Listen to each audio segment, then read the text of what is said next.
Good morning. Let's start day 4। कल तक अगर कुछ भी है तो आप पूछ सकते हैं, देन अगर नहीं है तो वी विल स्टार्ट।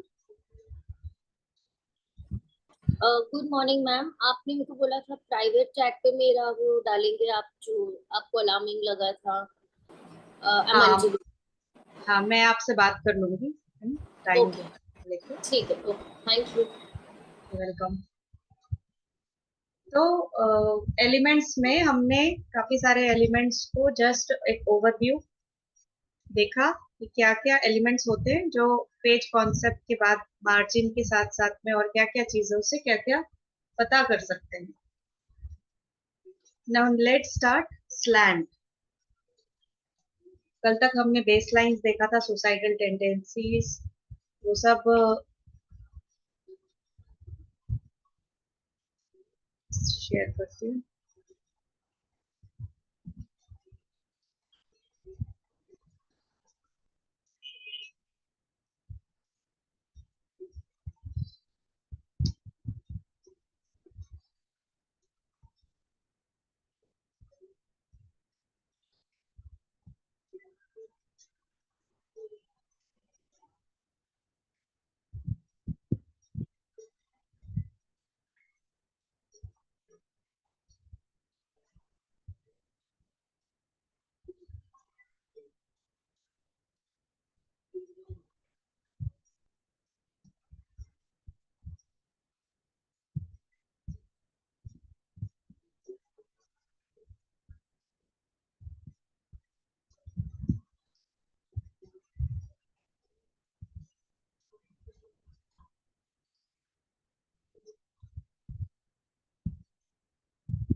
स्लैंट क्या होता है? जब हमारी राइटिंग, अगर हम एक बेस लाइन खींचते हैं और फिर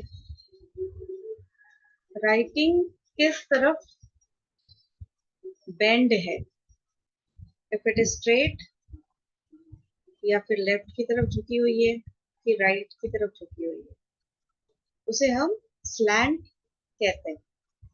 तो स्लैंट में बहुत सारे टाइप्स है। ऐसे कुछ काफी बहुत ज्यादा झुका हुआ होता है, लेफ्ट साइड में भी काफी ज्यादा झुका हुआ होता है। तो इसे हम हैंडराइटिंग का स्लैंट कहते हैं, स्लैंट ऑफ हैंडराइटिंग। सपोज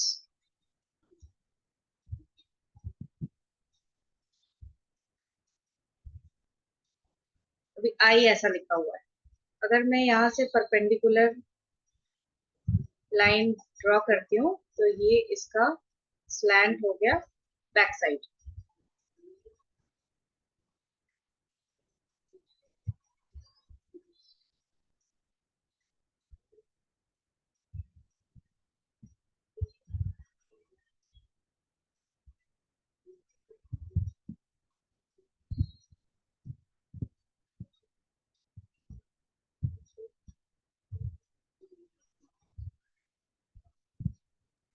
ये अपसाइड जा रहा है ऐसे बोल रहे हो ना आप निशा जी?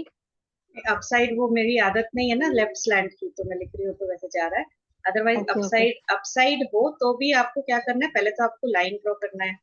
चलो हाँ ये अपसाइड जा रहा है, तो अपसाइड हाँ भी जाएगा तो आपको परपेंडिकुलर कैलकुलेट करने के लिए 90 डिग्री होना चाहिए। तो अगर मैं यहाँ से ओके। देखती हूँ तो ये एल भी क्या हो रहा है, स्लैंट हो रहा है, परपेंडिकुलर नहीं हो रहा है। आई भी स्लैंट हो रही है, ई भी हाँ स्लैंट हो रहा है, टी भी हाँ, स्लैंट हो रहा यस है, तो यस। लेफ्ट की तरफ स्लैंट जा हाँ यस। रहा है।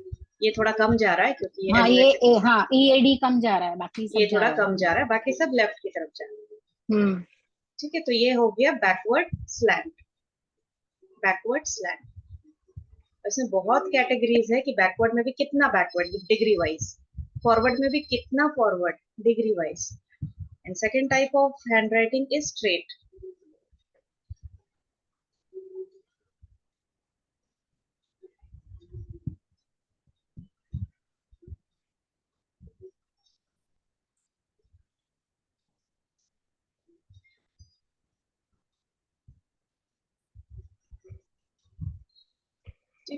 अब यहाँ पे मैं खींचती हूँ तो एकदम, अगर एकदम परपेंडिकुलर 90 डिग्री कभी नहीं मिलेगा। इतना स्ट्रेट लिखना बहुत प्रैक्टिस की जरूरत है। बट हल्का सा स्लैंट है, 1 degree 2 degree left, 1 degree 2 degree right, थोड़ा सा स्लैंट अगर होता भी है, जैसे इसमें एग्जैक्टली 90 डिग्री हम कैलकुलेट नहीं करेंगे, बट ऐसे आप देखेंगे तो आपको स्ट्रेट ही लगेगा, ये स्ट्रेट ही है। तो ये हो गया स्ट्रेट स्लैंट। निशा जी, तो हमें नीचे लाइन ड्रॉ करके चेक करना रहेगा कि एक एक अल्फाबेट को करके कर रहे? आपको वो देखते ही समझ में आ जाएगा, क्योंकि राइटिंग में बहुत सारे लाइंस होंगे ना। मैं ये आपको ओके। एक्सप्लेन करने के लिए बता रही हूँ। अभी मैं जो ड्रॉ कर रही हूँ लाइन ना, तो उससे आपको पता चलेगा कि हाँ ये स्ट्रेट की तरफ है, ये लेफ्ट की तरफ अच्छा। है। ओके, ठीक है। जस्ट फॉर एक्सप्लेनेशन, आपको ऐसे नहीं करना है। अगर आपको बहुत डाउट होता है, इनिशियली प्रैक्टिस जब आप डिकोड करते हैं हैंड राइटिंग, वैसे देख के ही पता चल जाएगा। फिर भी इनिशियली अब फॉरवर्ड स्लैंट और मिक्स्ड हैंड राइटिंग भी मिलेंगे ना आपको, कि आई है सिर्फ, जैसे अगर मैं कहती हूँ सिर्फ आई था किसी का, जो लेफ्ट की तरफ झुका हुआ था, बाकी सब स्ट्रेट था, तो मतलब आई पीपीआई है। अपने बारे में वो एक्सप्रेस नहीं करेंगे, क्योंकि खाली आई चला गया है, पीपीआई चला गया लेफ्ट में। तो इसका अभी कैरेक्टरिस्टिक्स बताती हूँ।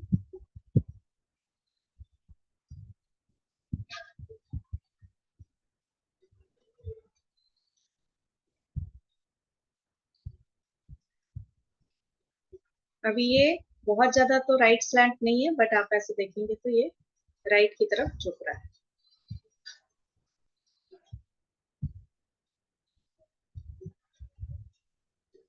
ठीक है, तो ये जस्ट टू एक्सप्लेन कि ये left, straight and forward, backward, straight slant and forward slant.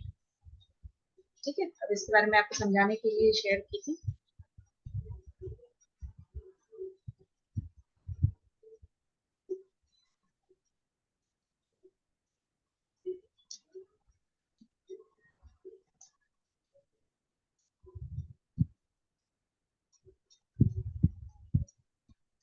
तो लेफ्ट वाला जो पर्सन है वो इंट्रोवर्ट,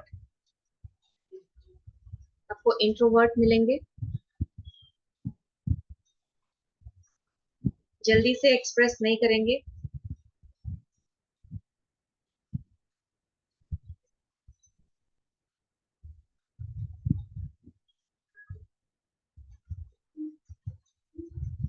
इमोशनल हो सकते हैं,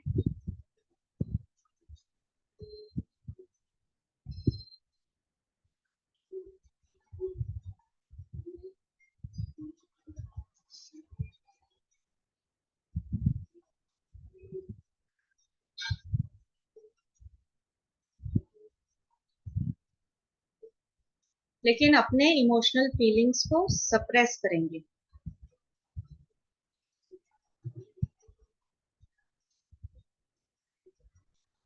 बेसिकली ये शेयर नहीं करना चाहते, वो रिजर्व रहते हैं। ऐसा जरूरी नहीं है कि जिनका लेफ्ट स्लैंट है वो बात नहीं करेंगे, बात कर सकते हैं। टॉकेटिव जो एट्रीब्यूट है वो डिफरेंट है, बट अपने आप को ज्यादा एक्सप्रेस नहीं करना, या जो चीजें हैं उतना ज्यादा, मतलब बात करेंगे तो नॉर्मल बात करेंगे, एक्सप्रेशन वाले बात नहीं, तो वो हो जाते हैं left slant. Generally technical people जो आईटी वगैरह में जॉब करते हैं, या फिर जिनका काम ही टेक्निकल होता है, डिटेल ओरिएंटेड, तो वो जनरली अपने आप में रहना पसंद करते हैं। शाइनेस हो सकता है, ऐसे बहुत सारे कैरेक्टरिस्टिक्स है। अगर लेफ्ट स्लैंट देखते हैं तो लोगों के साथ जल्दी मिंगल नहीं होते, उनके साथ में ठीक से पब्लिकली या सोशली, सोशल गैदरिंग में ज्यादा जाना नहीं चाहेंगे। ठीक है, तो ये पास्ट की तरफ झुका हुआ है, तो वो अपना, अपने इमोशंस, अपने फीलिंग्स अपने तक ही रखते हैं। तो कम्युनिकेशन में इनको डिफिकल्टी आती है,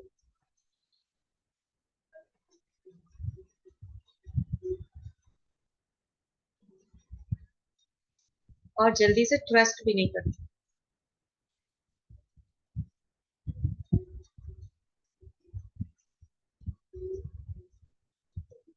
निशा जी लास्ट लाइन क्या बताया आपने जल्दी से? Do not trust others. Okay okay fine okay. Means इनको ज्यादा फ्रेंडली एनवायरनमेंट पसंद नहीं होता है, अकेले में रहना ज्यादा पसंद करते हैं, क्योंकि इमोशंस को उनको रिप्रेस करना है, ज्यादा किसी से अपने बारे में शेयर नहीं करना है। तो ये इनके कैरेक्टरिस्टिक्स है। अगर लेफ्ट स्लैंट देखते हैं तो मैं अभी बता देती हूँ, मेरे क्लाइंट जो कि काफी अच्छा उनका एजेंसी वगैरह है, तो उनको कई बार जिनके साथ में काम कर रहे होते हैं उनके इवेंट में जाना होता है, लोगों के साथ इंटरेक्शन करनी होती है, बहुत सारा चीज उनको होता है। तो ये चैलेंज था, तो मैंने लेफ्ट स्लैंट को धीरे धीरे स्ट्रेट कराया, प्रैक्टिस स्ट्रेट कराया और हल्का सा राइट भी कराया धीरे धीरे करते हुए। उसका भी रीजन बोलूंगी राइट क्यों, जब राइट स्लैंट के बारे में बताऊंगी। तो फिर उनका फीडबैक आया, सिग्नेचर में भी थेरेपी हुआ था, सिग्नेचर भी थोड़ा सा चेंज कराया था। तो उनका फिर फीडबैक आया कि वो पहले जब जाते थे किसी इवेंट में, तो जो रिजॉर्ट या जो होटल में इवेंट है वो वहां पे स्टे भी नहीं करते, क्योंकि स्टे करेंगे तो साथ में डिनर करना पड़ेगा, साथ में बात करना पड़ेगा, और बहुत कुछ एक्टिविटीज ऐसी होंगी जो पर्सनल किसी से बॉन्डिंग करनी। तो वो दूसरा पास में या फिर थोड़े दूर पे होटल रेट लेके अकेले रहते थे, खाली इवेंट के लिए यहाँ पे आना, फिर जैसे ही रिटायर हुए चले गए अपने दूसरे होटल में जो रूम लिया वहां। फिर उनका फीडबैक आया कि after doing this handwriting practice, और जैसे ही स्लैंट उन्होंने चेंज किया और स्ट्रेट किया, थोड़ा सा फॉरवर्ड भी किया, तो थोड़ा सा फॉरवर्ड का भी हम देखेंगे तो पता चलेगा कि थोड़ा सा और फॉरवर्ड किया।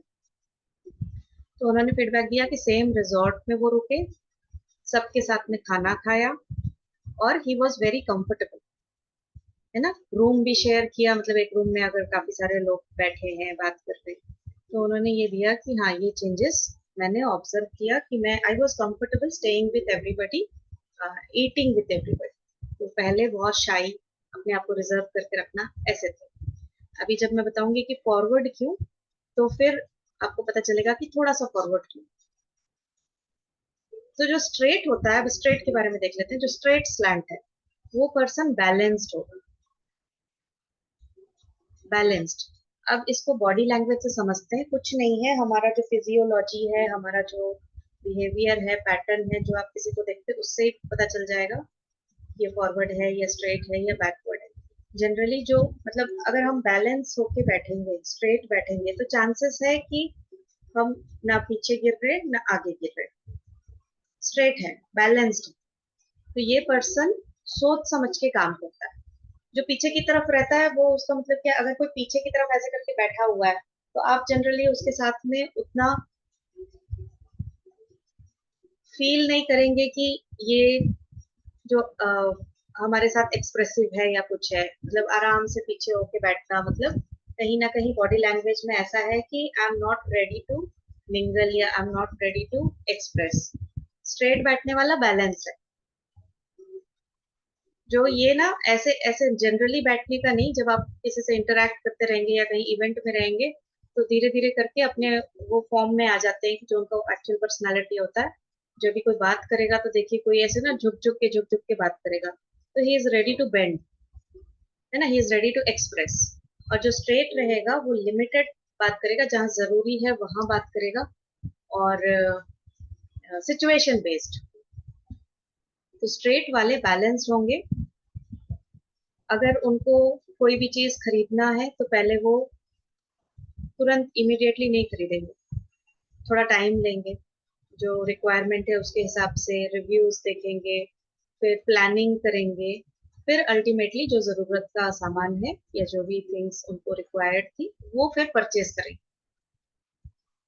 क्योंकि बैलेंस्ड है, इमोशंस बैलेंस्ड है, पर्सनालिटी में वो थॉट प्रोसेस बैलेंस्ड है।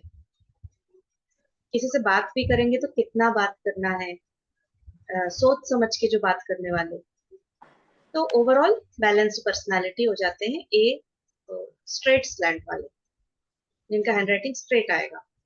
तो सेलेक्टिवली टॉकेटिव आप लिख सकते हैं, सेलेक्टिवली टॉकेटिव, तो जहां जिससे जितना बात करना है, ये प्रैक्टिकल होता है।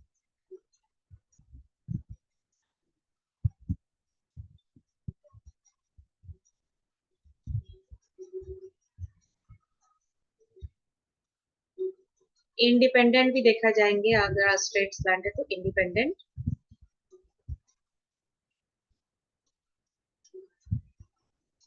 लॉजिकल,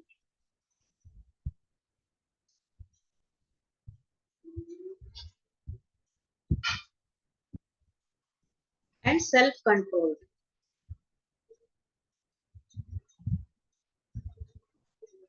तो जिनके अंदर लीडरशिप क्वालिटीज होगी उनमें आपको जनरली देखा जाएगा, क्योंकि उनको खुद का बैलेंस ही नहीं, एज अ लीडर बाकी लोगों के बीच में भी बैलेंस बना के रखना होता है। तो दीज पीपल आर बैलेंस्ड। ठीक है। नाउ फॉरवर्ड स्लैंट, जो आगे की तरफ झुके हुए होते हैं।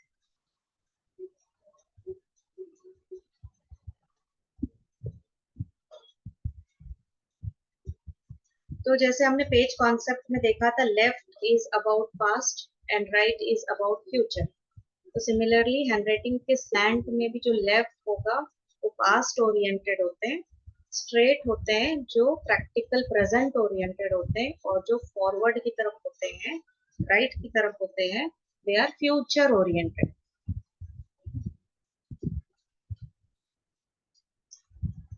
और राइट की तरफ स्लैंट होने से ये एक्सप्रेसिव होते हैं, अपने फीलिंग्स अपने थॉट्स को एक्सप्रेस करना इनके लिए इजी होता है। तो जैसे मैंने एक एग्जांपल दिया था थेरेपी का, दैट पर्सन क्लाइंट, जब वो थोड़ा सा फॉरवर्ड, उन्होंने हल्का सा फॉरवर्ड किया तो वो एक्सप्रेसिव हुए। जब एक्सप्रेसिव होंगे, जब अपने आप को शेयर करना चाहेंगे, तभी किसी के साथ कंफर्टेबल हो पाए।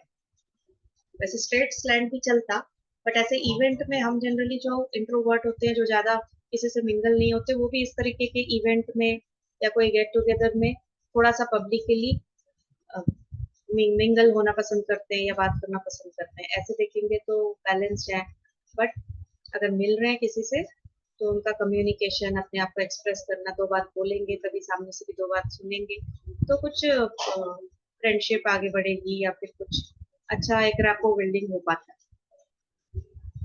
और एजेंसी है, लोगों के साथ बिजनेस करना है, न्यू न्यू बिजनेस लेना है, तो रैपो बिल्डिंग नहीं करेंगे तो जनरली उनके पास क्लाइंट्स भी जनरली जल्दी से आएंगे।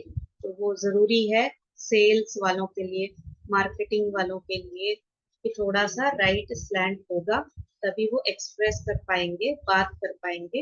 एंड सेल्स मार्केटिंग वालों को थोड़ा एक्सप्रेसिव होना जरूरी है। तो उनके प्रोफेशन के हिसाब से मैंने उनको थेरेपी दी।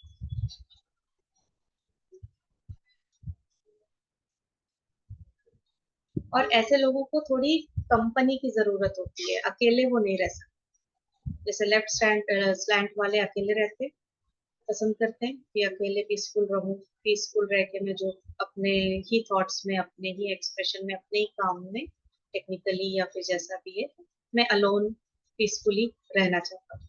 बैलेंस्ड वाले दोनों को साथ लेके चलते हैं। राइट स्लैंट वाले चाहते हैं हम कंपनी में रहें, हमेशा कोई ना कोई मिला रहे, बात करे, साथ में रहे, तो ये लोग पार्टी वगैरह में भी जल्दी से जाने को रेडी हो जाते हैं। फॉरवर्ड स्लैंट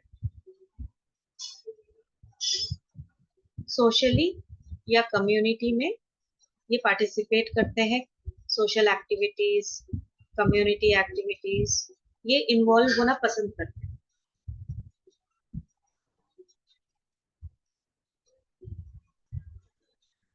कम्युनिकेशन स्किल्स अच्छा होता है। जब तक बात नहीं करेंगे कम्युनिकेशन कैसे पता चलेगा, इसीलिए जब बात करना शुरू करते हैं, एक्सप्रेस करना शुरू करते हैं, तो कम्युनिकेशन स्किल्स इंप्रूव होगा।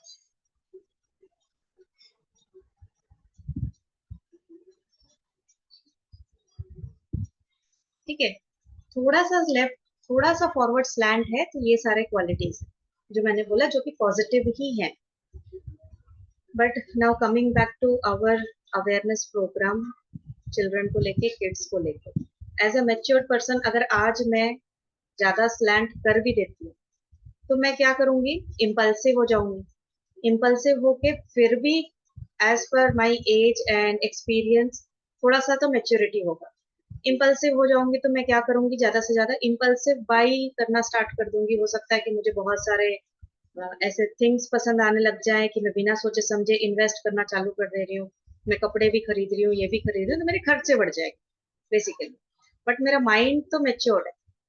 अगर एक बच्चा है जो अभी डेवलप हो रहा है, उसकी ब्रेन अभी तक डेवलप फुल्ली नहीं है, वो अगर इम्पल्सिव हो जाता है, मतलब बहुत ज्यादा फॉरवर्ड की तरफ स्लैंट हो जाता है, वो डिग्री वगैरह देखेंगे हम बाद में, अभी के लिए आप इतना समझिए फॉरवर्ड स्लैंट।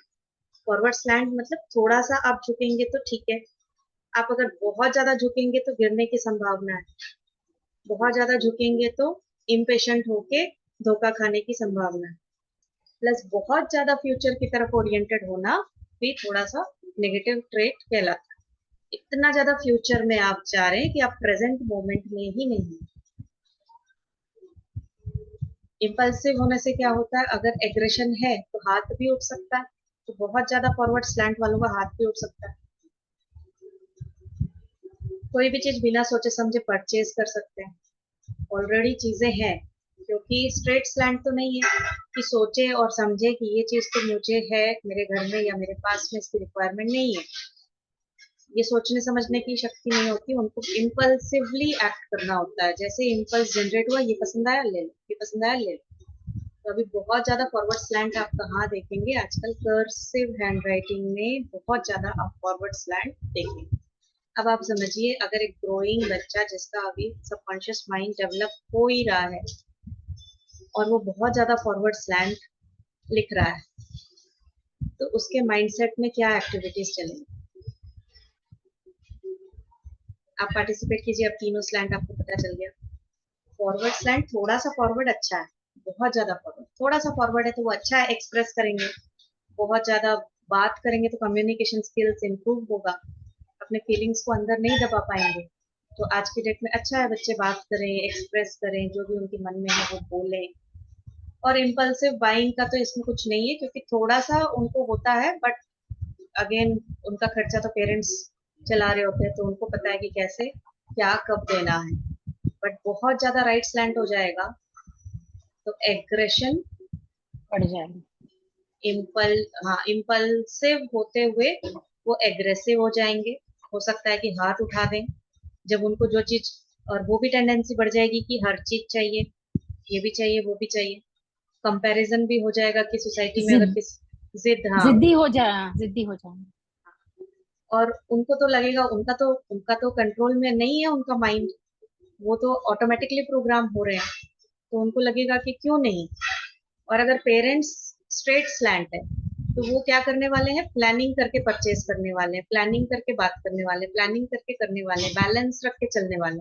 और बच्चा एकदम इम्पल्सिव, बहुत ज्यादा इम्पल्सिव, तो ऐसे में बहुत ट्रबल होता है बच्चे को कंट्रोल करना। और कर्सिव राइटिंग में आप जाके देखिए, आजकल कर्सिव राइटिंग में स्लैंट ही बहुत ज्यादा हो रहा है। बहुत सारे बच्चों के हैंडराइटिंग सैंपल्स में जब वो कहते हैं कि कर्सिव लिखो, तो वो एक डॉटेड वाला बुक होती है, प्लेन में भी लिखना होता है, उसके ऊपर ट्रेस करना होता है। ऐसे आप एक्टिविटी डेली करते करते या 1 ईयर में हर दिन उसको इम्प्लीमेंट करते करते ऑटोमेटिकली आपका प्रैक्टिस 21 डेज से ज्यादा हो जाता है, और आपका पूरा मेंटालिटी मतलब बच्चे का शिफ्ट हो जाता है towards right slant. Forward slant वो भी बहुत ज्यादा झुका हुआ, बहुत ज्यादा झुका हुआ बिल्कुल अच्छा नहीं। ये तो एक हो गया जो कॉन्सेप्ट मैंने आपको समझाया, लेफ्ट स्ट्रेट एंड राइट का। अभी इससे भी बहुत ज्यादा इम्पोर्टेंट क्या है मैं बताती हूँ, क्योंकि फ्यूचर ओरिएंटेड होते हैं, बच्चे को जरूरी है फोकस करना। अगर वो बहुत ज्यादा राइट स्लैंट में लिख रहे हैं ना, प्रेजेंट मोमेंट में उनका फोकस नहीं रहेगा। We as adult present moment में हम फोकस अपना ले ही आते हैं, भले बहुत ज्यादा कॉन्सेंट्रेट नहीं कर पाएंगे, बट कोई भी एक्टिविटी कर रहे हैं तो हम कहीं ना कहीं ये हो जाते हैं, बट बच्चे क्या अपने धुन में रहते हैं। अब अगर एक बच्चा है फॉर एग्जाम्पल, वो एग्जाम लिख रहा है और वो फॉरवर्ड स्लैंट वाला है बहुत ज्यादा, तो उसका फोकस कहाँ है, फ्यूचर। वो क्या प्रेजेंट में ध्यान दे पाएगा कि मुझे इतने 2 घंटे में या 3 घंटे में ये पूरा क्वेश्चन पेपर सॉल्व करना है और अच्छे से क्रॉस चेक करना है। वो ये सोचेगा एग्जाम खत्म होने के बाद मैं प्लेग्राउंड में जाऊंगा और खेलूंगा, तो थोड़ा सा राइट स्लैंट वाला ये सोच के फिर प्रेजेंट में आ जाएगा। एग्जाम खत्म होने के बाद में मैं ये एक्टिविटीज करूंगा, and then again came to present कि चलो जल्दी जल्दी कंप्लीट कर लेते।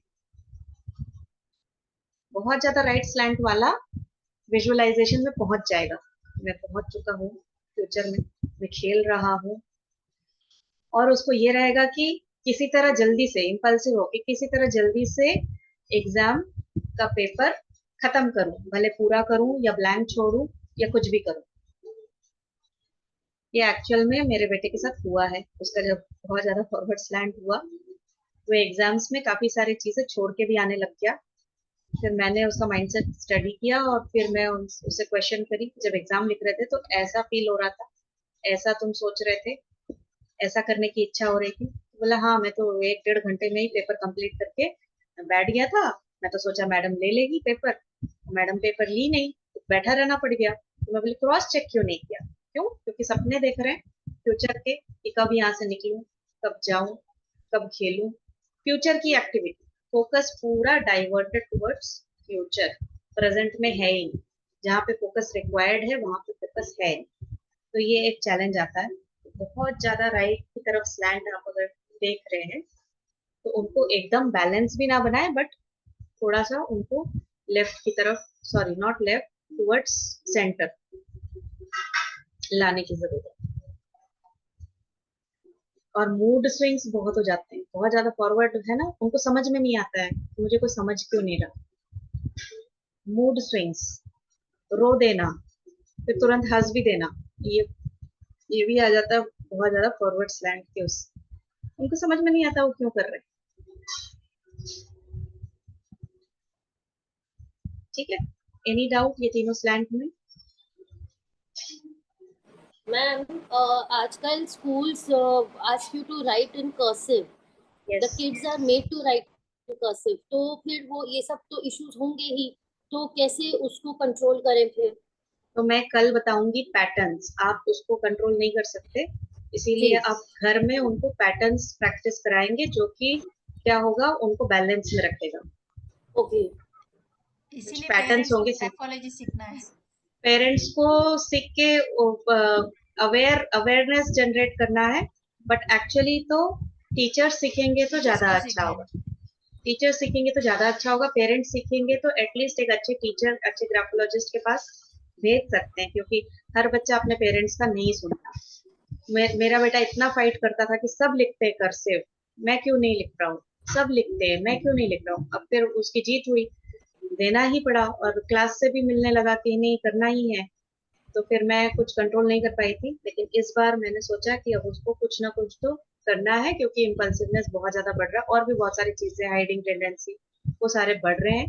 तो अभी ये एज में अगर नहीं कंट्रोल किया जाए तो फिर आगे चल के, क्योंकि मैंने और भी बच्चों के हैंडराइटिंग में देखा है कि जो शुरू में कर्सिव लिखना स्टार्ट किए और आज वो कॉलेज जा रहे हैं, 11th-12th हो गया है या 11th-12th क्रॉस हो रहे हैं, कॉलेज जा रहे हैं, अभी तक उनको पेरेंट्स परेशान है, लेकिन मेरे पास आए काउंसलिंग के, परेशान है बिल्कुल, मतलब तो ऐसा निशा जी, परेशान। ये जी, स्कूल में और कॉलेज में ये सब क्यों अवेयरनेस नहीं दी जाती है? अगर इतना इम्पल्सिव हो रहे हैं बच्चे तो दिक्कतें हो रही है पेरेंट्स को भी और उनको खुद को भी। तो ये ना क्यों कोई भी स्कूल कॉलेज में टीचर लोग के टीचर्स को बोला कि ये सब प्रोग्रामिंग क्यों नहीं कर सकते हैं हम? हाँ, क्योंकि वो सिस्टम एंड प्रोसेस जो चल रहा है, उनको अवेयरनेस नहीं है कि इससे क्या हो रहा है, ग्राफोलॉजी क्या होता है। अभी तक ग्राफोलॉजी इतना ज्यादा पॉपुलर हुआ नहीं है हर जगह, लेकिन बराबर है। लेकिन अभी मैंने सुना है कि हरियाणा में, गुजरात में, ऐसे ऐसे प्लेसेस में जहां नरेंद्र मोदी ने ये एक्शन लिया है कि ग्राफोलॉजी को भी इम्पोर्टेंस दिया जाए, हैंडराइटिंग एनालिसिस को भी इम्पोर्टेंस दिया जाए, तो धीरे धीरे करके इम्प्लीमेंट होना स्टार्ट होगा। बट हम क्या है, बराबर। पैरेलली एक सिस्टम को नहीं चेंज कर सकते, लेकिन पैरेलली वर्क कर सकते। अब जब ऑलरेडी सब कुछ बिगड़ चुका है उसके बाद करेक्ट करना, और जब चल रहा है प्रोसेस, वो टाइम पे धीरे धीरे धीरे धीरे उनको बैलेंस करना, ये एक हमारे कंट्रोल में यही होता है। अब देखिए, मैंने अवेयरनेस प्रोग्राम ये स्टार्ट किया, बट जो लोग नहीं आए उस और रिकॉर्डिंग भी नहीं देखेंगे तो उनको पता ही नहीं लगेगा कि कितना इम्पोर्टेंट है ये सारी चीजें। तो system and process they are not ready yet, इतना ही बोलेंगे। मेरे पास एक ऑप्शन है कि मेरे my son is in Pallavi international school, जो डीपीएस के साथ में अलाइंड है। अब वहां पे एक ऑप्शन दिया जाता है कि फ्राइडे नो बुक्स। तो पेरेंट्स आ सकते हैं पहले से बात करके, पेरेंट्स आके उनके क्लास में बच्चों से इंटरेक्ट कर सकते हैं, कुछ क्लास ले सकते हैं अदर देन स्टडीज। बट अगर मैं जाती भी हूँ और वहां पे इस तरीके की बात करती भी हूँ तो I am against their system. तो मुझे नेक्स्ट टाइम से बोलेंगे घर में बैठो मत आओ आप। नहीं, आप जो बोल रहे हैं ना निशा जी, सही है। मेरे घर के सामने एक प्रिंसिपल रहते हैं दूसरा अपार्टमेंट में। उनका एक स्कूल चलता है जहाँ पे बहुत रिच नहीं से या वर्कर के लोग सभी आते हैं। Then long back, almost 5-6 years back only, I told that lady, I'll come and teach free graphology handwriting classes. Okay. The principal said, नहीं नहीं, आप हैंड राइटिंग क्लास के बदले मैंने ड्राइंग वाइंग का क्लासेस सिखा दो, हैंड राइटिंग नहीं चाहिए। नाउ बच्चों को हम डायरेक्ट नहीं सिखा सकते, but teacher need to get this awareness कि टीचर्स को अगर पता रहेगा तो एटलीस्ट वो भी सिस्टम से नहीं फाइट कर सकते, बट फोर्स तो नहीं करेंगे बच्चे को कि करो करो करो हैंडराइटिंग लिख। कर्सिव हैंडराइटिंग की बुक दी गई है, उसमें अगर बच्चे ने लिख दिया, वो कभी कभी होता है वीकली वंस, लेकिन एवरीडे जो सब्जेक्ट की राइटिंग है, नोट्स है, वो लिख रहे हैं, उसमें फोर्स करते हैं कि राइट इन कर्सिव, राइट इन कर्सिव, राइट इन कर्सिव। तो वो चीज एटलीस्ट वो बोलना बंद करेंगे। उनको अवेयरनेस होना पड़ेगा उसके पहले वो आ, और सॉरी टू से बहुत सारे टीचर्स हैं जिनकी राइटिंग में अभी हम नेगेटिव ट्रेट्स देखेंगे। वो नेगेटिव ट्रेट्स देखने आते हैं, क्यों आते हैं? इतने सारे बच्चों को कंट्रोल करना पड़ता है, और आजकल के बच्चे कैसे हैं, बहुत जल्दी ग्रो हो रहे हैं, नेगेटिव इन्फ्लुएंस में आ रहे हैं, इंटरनेट को एक्सपोजर है, मोबाइल फोन्स, ये वो, क्यूरियोसिटी, इम्पल्सिवनेस, जवाब देना, ये सारी चीजें हैं। टीचर्स वैसे ही परेशान है, बट उनको वो फ्रीडम नहीं है जो पुराने जमाने में टीचर्स को होता था कि स्टिक लिया, एक लगा दिया। आजकल तो कंप्लेंट हो जाएगा, पेरेंट्स आके चढ़ जाएंगे कि मेरे बच्चे को आपने हाथ कैसे लगाया, ये कैसे हुआ, वो कैसे हुआ। तो वो सारी चीजों के वजह से ना टीचर्स के अंदर भी एग्रेशन बढ़ता जाता है।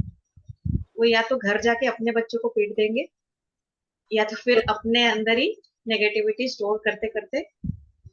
बहुत सारे टीचर्स की हैंडराइटिंग, इवन जो वो सिग्नेचर फ्रस्ट्रेशन निकलता है, फ्रस्ट्रेशन रहता है, या तो निकलता है या तो फिर नहीं निकलता है। तो नहीं निकलता है तो अपने ही माइंड एंड बॉडी को हार्म, और अगर निकलता है तो बच्चों पे जाके निकलता है।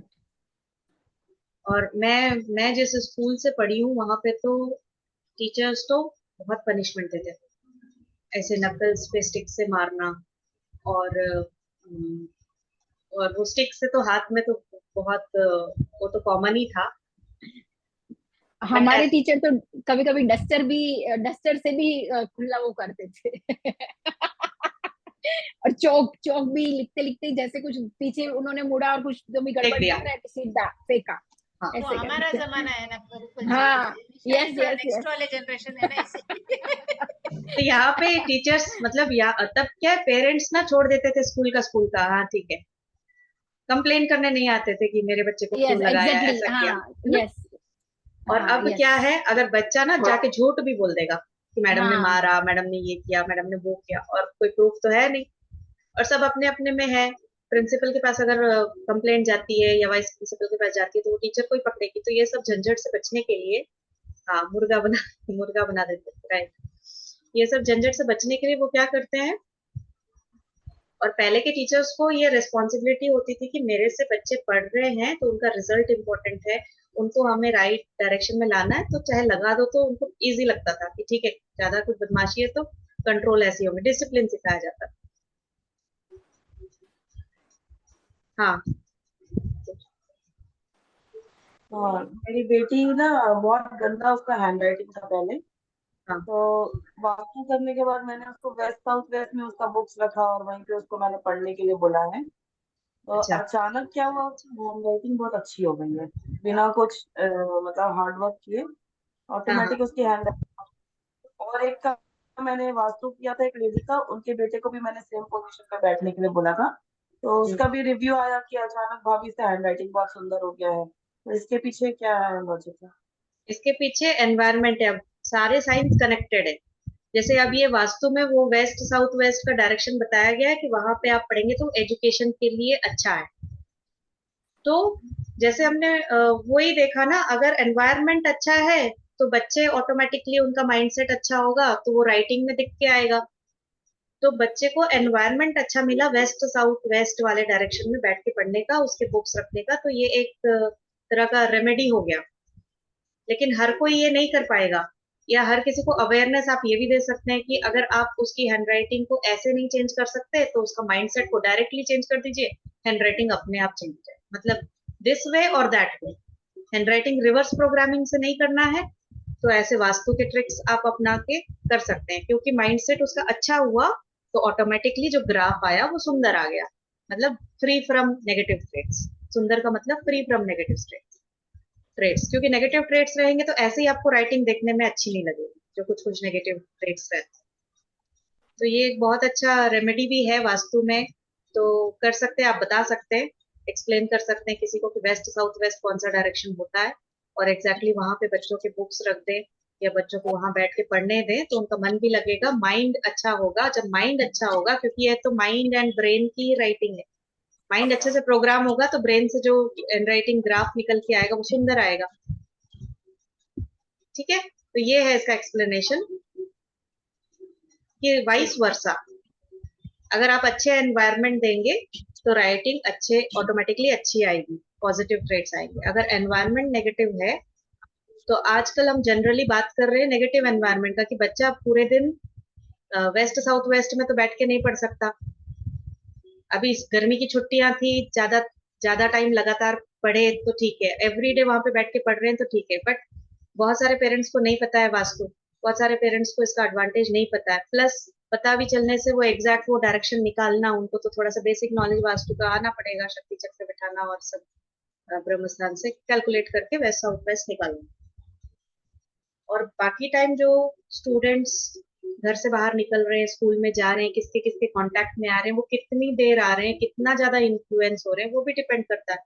बाहर गए, इन्फ्लुएंस होके आए, वेस्ट साउथ वेस्ट में बैठ के अगर 2-3 घंटे पढ़े या बुक्स भी उनका रखा हुआ है तो वो हेल्प करेगा उनको। तो ये एक रेमेडी कर सकते हैं। और फिर भी अगर कुछ ट्रेट ऐसा मिला हैंडराइटिंग में तो फिर हैंडराइटिंग के थ्रू भी करने से डबल एडवांटेज है, यहाँ से भी प्रोग्राम हो रहे हैं, डायरेक्टली भी प्रोग्राम।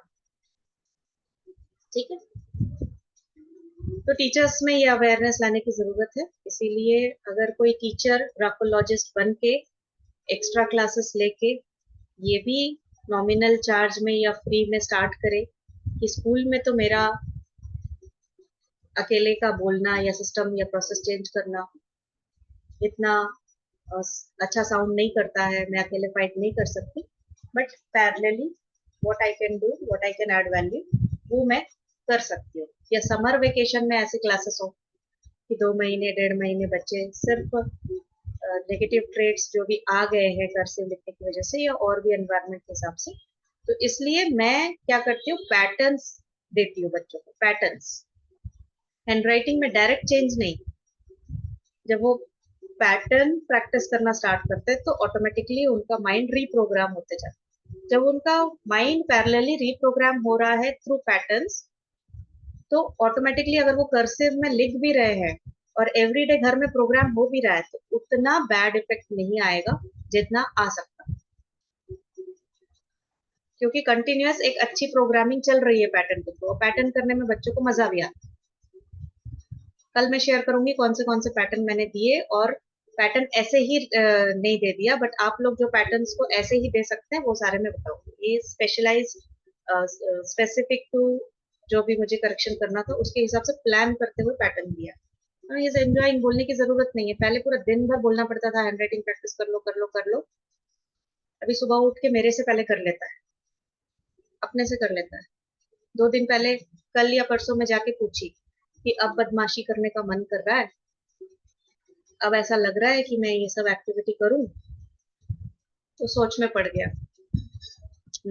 उसके पहले तक क्या हो रहा था, अभी यहाँ पे मैं पेरेंट्स के घर में हूँ, ऊपर में एक बच्चा रहता है, इससे छोटा है, पानी में भरा हुआ ड्रम है, मुझे 2 दिन पहले ही पता चला कि ये ऐसे शुरू में आया था तो ऐसे भी कर रहा था, पानी में भरा, पानी का भरा ड्रम है जो प्लांट्स वगैरह में देने के लिए रखा है ऊपर टेरेस पे।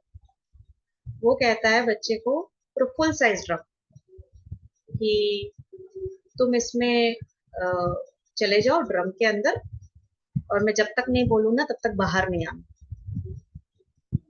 इतना तो कॉमन सेंस है कि इसके अंदर पानी है, बच्चा डूब सकता है, ये कॉमन सेंस है। बट बदमाशी, नेगेटिव ट्रेट्स ओवर राइड कर रहा है, ओवर पावर कर रहा है माइंड को। और फिर वो बच्चा भी भोला भाला, बट मैं तो छोटा हूँ, मैं तो इसमें नहीं चढ़ सकता। ठीक है, कोई चेयर या स्टूल लेके आओ, चढ़ जाओ। और वो चेयर लाने जा रहा था तो बच्चे की नानी देखी, तो वो देखी कि इसमें ये करने जा रहा है, तो रोका गया। अब हम नहीं देखेंगे तो कुछ भी हो जाएगा। तो ये सब माइंड की प्रोग्रामिंग ना, और कार्टून्स देख के वहां पे कुछ भी होता है वो सभी देख के उनको लगता है कि ये रियलिस्टिक है, ये ऐसा ही होता है। अभी उसके माइंड में ये आया था कि एक तो इम्पल्सिव तो था ही, उसके माइंड में ये आया था कि सबसे ज्यादा इजी तरीका कमाने का है, क्रिकेटर बन जाओ, एड फिल्म्स भी मिलेंगे, और क्या करना है, बैट को 2 बार ऐसे घुमाना है, चौका छक्का मारना है, और मैन ऑफ द मैच ले लेना है, और ऐसा कर लेना है, और पैसे तो मिलेंगे, मैं तो करोड़पति बन जाऊंगा। ऐसे उसके माइंड में आया। मैं बोली जो वहां पे खेलते हैं उनका एवरीडे जो एफर्ट होता है, जो प्रैक्टिस होती है, एक्सरसाइज होता है, वो सब नहीं दिखता है, जो जो स्क्रीन पे दिख रहा है वही समझ में आता है। नहीं, वो मानने के लिए तैयार ही नहीं। नहीं, मैं तो विराट कोहली बनूंगा, विराट वाले टी शर्ट्स ढूंढ रहा है, ये कर रहा है, वो कर रहा है। तो ऐसे पूरा का पूरा माइंड डिस्टर्ब। आजकल तो के वो बच्चों सोच, को वो सब पता चल जाता है क्या, ऐसा करने से पैसा आ जाता है, वो सब इतने छोटे हाँ, छोटे बच्चे। नहीं, और लेकिन एडवर्टाइज एडवर्टाइज और ये सब एट्रैक्टिव कितने करते हैं, तो फिर हम भी होते तो बच्चों की तो क्या बात है, बोलो आप। नहीं, अभी इनका बेटा तो बहुत छोटा है ना। हाँ, नहीं नहीं, जस्ट मैं, हम फोर्थ लोग भी स्टैंडर्ड। इतने वो हो जाते हैं तो हाँ, बच्चे तो, हम लोग भी इतने अट्रैक्टिव हो जाते हैं कोई चीज को लेके, कुछ खरीदने के लिए भी इतने हो जाते हैं कभी कभी हाँ, इम्पल्सिव, तो बच्चे तो क्या बात है, बच्चों की तो क्या बात है, सोचो आप, क्योंकि वो तो वही जोन में, प्रैक्टिकल जोन में होता ही नहीं है। एनएलपी, एनएलपी में एंकर बोल के एक टेक्निक है ना, जिसमें क्या होता है ना, बच्चे को हुक कर दिया जाता है, माइंड को हुक कर दिया, तो वो उस चीज पे अटक जाते हैं। ठीक है, तो कोई चैनल वो देख रहा है आजकल, nick.com ऐसा कोई है, तो उसमें बोला गया कि ऐसे ऐसे गिफ्ट्स मिलेंगे, है ना, जो आपको मार्केट में खरीदने से भी नहीं मिलेंगे। ये बैग, ये हेडफोन, ये वो कुछ पैकेज, उसके लिए आपको मॉर्निंग 9:30 से लेके इवनिंग सम टाइम तक बैठे रहना टीवी के आगे। और वो बैठा है एक दिन पूरा टीवी के सामने। टीवी के सामने, बैठना है।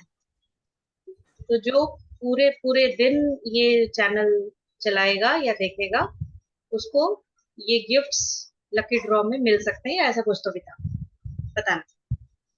और जब मैं देखी कि ये पूरा दिन टीवी, पूरा दिन टीवी, तो फिर नेक्स्ट डे पता चला कि ऐसा कोई स्कीम था जिससे मिलेगा। तो वो मुझे समझाने लगा, क्योंकि एक्सप्रेसिव है, फॉरवर्ड स्लैंट है, तो उसको बस बैठा के 2 सेंटेंस, 2 क्वेश्चन पूछने की जरूरत है, फिर ऑटोमेटिकली फ्लो में सारा बाहर निकल के आ जाता है। तो फिर पता चला कि ऐसा ऐसा है। मैं बोली ये सब बेवकूफ बनाते हैं, ऐसा कुछ भी नहीं है। अगर तुमको बैग चाहिए, कुछ चाहिए, तो हम खरीद सकते हैं। नहीं, ये मार्केट में मिलेगा ही नहीं, ये इसका साइन किया वो ये मिल रहा है, इसके सिग्नेचर वाला वो मिल रहा है, वो तो मार्केट में मिलेगा ही नहीं खरीदने से। इसलिए वहां पे बैठे। अब कल इंटरनेशनल योगा डे, परसों बोला गया कि जो भी बच्चा अपना फोटो योगा की पोज में या वीडियो योगा करते हुए आपको रजिस्टर करना है, अपलोड करना है, फिर परसों तक करना था, और कल टीवी में उसको डिस्प्ले किया जाएगा। उसको डिस्प्ले करेंगे, जो भी बच्चे ने जो भी भेजा है वीडियो फोटो, वो दिखाएंगे। इसने परसों शाम को मेरे बगल में बैठ के पहले तो वो वीडियो निकाले, उसके फोटोज क्लिक किए, फिर उसके सामने मैं रजिस्टर करके दी, और फिर वो कहता है कि कल आएगा। कल बैठा हुआ था, आया तो नहीं। उसका क्या, किसी का नहीं आया। ये सारी चीजें हैं, बच्चों को लग। एटलीस्ट उसको पता तो चला कि ये सब फेक बोलते हैं। हाँ हाँ, तो वो एक्सपीरियंस से पता चल जाता है। अगर मैं नहीं करती तो मैं तो जानती हूँ ये सब ऐसे ही है। अगर मैं नहीं करती तो फिर उसको लगता कि मम्मी ने नहीं किया, नहीं तो मैं आता, उसको टीवी में आने का शौक हो रहा है, उसको विराट कोहली बनने का मन कर रहा है, उसको ये सब दुनिया है, तो पर्सनैलिटी नंबर ही 6 है, उसकी पर्सनैलिटी नंबर 6 है, ओ और डेस्टिनी 5 है। अच्छा। खत्म, खत्म। मेरे ग्रिड में एक 5 है, उसके ग्रिड में दो दो 5 है। ओ, माइंड पूरा बिजनेस। ऐसे बच्चों के वो है ना, तो उसकी बातें सुनेंगे तो ठीक है। तो मेरे लिए बहुत इंपॉर्टेंट हो गया था कि उसको रिप्रोग्राम करना माइंड को, तो इसलिए मैं और भी अवेयरनेस एटलीस्ट क्रिएट आप कर, तो सब कुछ सीखे हैं, इसीलिए मैं उसको बैलेंस कर रहे हैं। खाली खाली सीखना जरूरी नहीं होता है ना, बच्चा बात सुने, तो इसलिए तो यस, वो का, इम्पोर्टेंट रहता है। काफी सारे मतलब टेक्निक्स यूज करने पड़ते हैं, तब जाके अपनी बात आसानी से माने। मनवा सकते हैं। हाँ, आसानी से माने वो पैटर्न। यस अब यस। पैटर्न भी कौन सा सीक्वेंस में देना है वो भी इम्पोर्टेंट, क्योंकि टफ पैटर्न पहले दे देंगे तो पहले से ही नखरा चालू हो जाएगा। और और मेन बात तो बच्चे अपनी मम्मी की, खुद की मम्मी की बात हम्म, नहीं सुनते हैं जल्दी से, हाँ, ऐसा भी होता है। तो इसलिए मैंने बोला ना, पहले मैंने उसका विल पावर को स्ट्रॉन्ग किया, पहले उसका बराबर। प्रेशर को बढ़ाया। बट अगर आप या फिर जिसको हाफ नॉलेज है वो अगर पहले विल पावर को बढ़ाएंगे, प्रेशर को बढ़ाएंगे, तो आपको बाकी अल्फाबेट्स और बाकी चीजों की नॉलेज नहीं है, तो नेगेटिव ट्रेट में अगर ज्यादा प्रेशर जा रहा है तो नेगेटिव ट्रेट स्ट्रॉन्ग हो जाए, है ना। तो इसीलिए पहले प्रेशर नहीं बढ़ाना है। अगर बच्चा बहुत हैवी प्रेशर में लिख रहा है तो उसको थोड़ा सा नॉर्मल करना है, और उसके बाद में उसको अपनी जो भी प्रोग्रामिंग करनी है, पैटर्न्स वगैरह प्रैक्टिस करने के लिए देना। एक बार पैटर्न सही होने लग जाए, फिर आपको थोड़े तो नॉलेज है, थोड़े और एडवांस में आपको काफी सारा नॉलेज मिल जाएगा, तब आप किसी बच्चे को थेरेपी वगैरह भी दे सकते हैं और उनको थोड़ा सा गाइड कर सकते हैं, फिर उनके पेरेंट्स काउंसलिंग वगैरह सब कर सकते हैं। ठीक है, तो ये हो गया हमारा स्लैंट, जिसमें थोड़ा ज्यादा टाइम लग गया, कोई बात नहीं। नेक्स्ट 3 नेगेटिव ट्रेट के बारे में हम बात करें। 3 नेगेटिव ट्रेट मैं ड्रॉ करके बताऊंगी, जो हमने कल लिखा था, आपके पास नोट्स में होगा, 3 negative traits.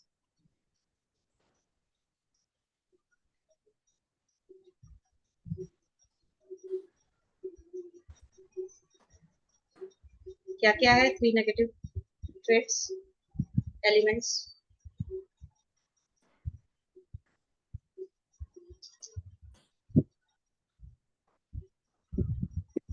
Stinger, claw, and club stroke.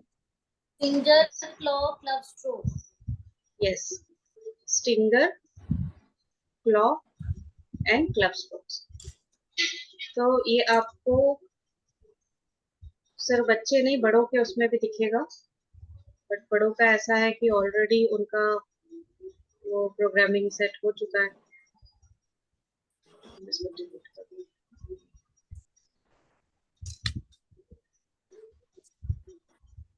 ठीक है, मैं साइड में बता देती हूँ। ठीक है, तो स्टिंगर क्या होता है, देखिए, कोई भी राउंड वाले अल्फाबेट्स में आपको दिखेगा, जैसे ए है ना, तो ये ए क्लोज नहीं होगा, ऐसे हुक है। ठीक है, या तो वो छोटा सा ए हो सकता है ऐसा, या बहुत अंदर की तरफ भी हुक हो सकता है, बट ये जॉइंट नहीं होगा, जैसे इसमें जॉइंट होता है, बट ये जॉइंट नहीं होगा, ओपन होगा थोड़ा सा, और ये ऐसे होगा। इसे कहते हैं स्टिंगर। ये जो फॉर्मेशन हो रहा है ना हुक की तरफ, छोटा हुक या बड़ा हुक, ऐसे आपको देखने को मिलेगा। आपके खुद के राइटिंग में भी आप देख सकते हैं, डी में मिलेगा, जी में मिलेगा,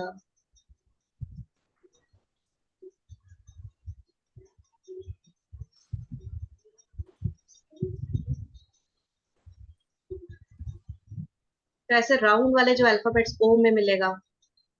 तो ये हुक जो बन रहा है ना, ये होता है स्टिंगर।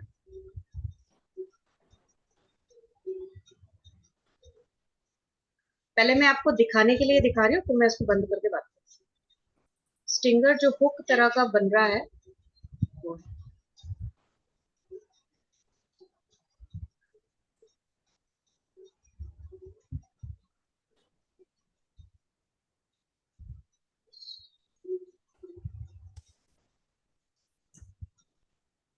ये ओ है ना, पूरा अगर टच नहीं होता है तो ओ में भी स्टिंगर आता है।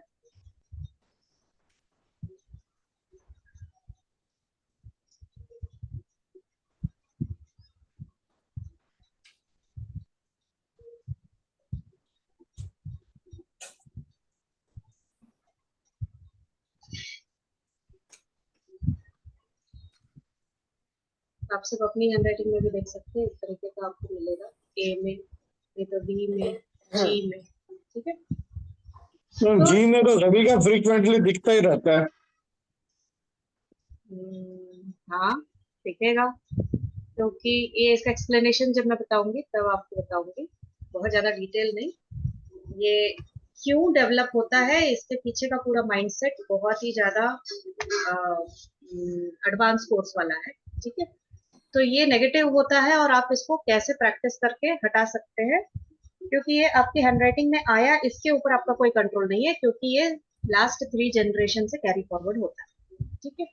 तो आप अगर अपने में सुधार लेते तो हो सकता है कि आपके बच्चे के उसमें ट्रांसफर ना हो, या आपके बच्चे का आप सुधार देते हैं या उसको प्रोग्राम कर देते हैं तो हो सकता है कि नेक्स्ट जनरेशन में ट्रांसफर ना हो, क्योंकि ये 3 जनरेशन से आ रहा होता है और ये कॉमन हो रहा होता है। बट इसके जो कॉन्सिक्वेंसेस है या इसकी वजह से जो चीजें होती है, वही जो मेजर चैलेंजेस है जो लोग परेशान रहते हैं रिलेशनशिप इश्यूज, फिजिकल एलिमेंट या फिजिकल चीजें जिससे तकलीफ हो रही है, कोई करियर एंड मनी इश्यूज, तो ये सारे जो इश्यूज में जो फंसे हुए रहते हैं ना, वो क्यों आ रहा होता है, क्या माइंडसेट से आ रहा होता है, वो हम नहीं बात करेंगे। ये एक लव हेट रिलेशनशिप को दर्शाता है जो कि आप कंट्रोल नहीं कर सकते, बट अवेयरनेस के साथ में आप इसे कॉन्शियसली प्रैक्टिस करके इसे अपनी राइटिंग में या किसी की राइटिंग में आप देखते हैं तो इसे हटा सकते। प्रैक्टिस से जाएगा, और मैं बता दूं ये बहुत जल्दी नहीं जाता, क्योंकि माइंडसेट में आ रहा है 3 पीढ़ी से, बहुत जल्दी नहीं जाता। लेकिन आप अगर जिद्दी होके आप प्रैक्टिस कर ले, करते रहे, ऑब्जर्व करते रहे, अटेंटिव रहे कि मेरी राइटिंग में फिर कब आ रहा है, तो फिर इससे काफी सारे चैलेंजेस आप उससे बच सकते हैं या निकल सकते हैं, ठीक है। तो कैसे लिखना चाहिए ये निशा जी? मैं बताऊँ कैसे लिखना चाहिए, उसमें तो बहुत सारे टाइप्स ऑफ ए है, बहुत सारे टाइप्स ऑफ डी है, बहुत सारे टाइप्स जो ऑफ जी राइट भी। है, जो राइट है हमें वो राइट सीखना हमें है। बता, राइट है मतलब आपको ये क्लोज रहना चाहिए, ये क्लोज है ना, हुक नहीं है, विदाउट हुक्स। हाँ ऐसे। यस, हुक निशा जी, नहीं। ये ए के बारे में मैं खुद एक्सपीरियंस मैंने किया है, क्योंकि ए जब मेरा खुला रह जाता था ना, तब मैं खुद के लिए मैं कुछ भी नहीं सोचती थी। उसके बाद मैंने ए जब से कंप्लीट करना स्टार्ट किया तो मुझे खुद के लिए मैं सोचना स्टार्ट कर दी। अच्छा, ये एक खुला डिफरेंट है, ये देखिए ये वाला ए है ना, अभी मैं जो बना रही हूँ, ये एक खुला है, इसमें हुक नहीं है, देख रहे हैं हाँ, आप। ये अगर एक खुला है इसमें हुक नहीं है तो ये स्टिंगर नहीं है, तो इसमें नेगेटिव ट्रेट नहीं है, ठीक है।